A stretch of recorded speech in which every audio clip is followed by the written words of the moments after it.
بسم اللہ الرحمن الرحیم۔ الحمدللہ والصلاة والسلام علی رسول اللہ، اما بعد فاعوذ باللہ من الشیطان الرجیم، بسم اللہ الرحمن الرحیم۔ شداد بن اوس رضی اللہ تعالی عنہ سے روایت ہے کہ اللہ کے نبی صلی اللہ علیہ وسلم نے ارشاد فرمایا، گناہوں کی معافی چاہنے کے لیے سب سے اہم دعا یہ ہے،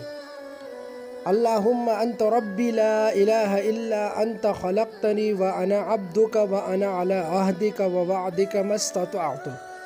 اعوذ بک من شر ما صنعت، ابوء لک بنعمتک علی وابوء بذنبی فاغفر لی فانہ لا یغفر الذنوب الا انت۔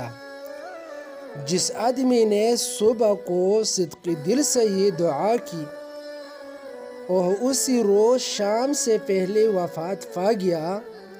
تو اہل جنت میں ہے، اور جس نے رات کو صدق دل سے یہ دعا کی اور اسی رات صبح سے پہلے وفات پا گیا تو اہل جنت میں ہے۔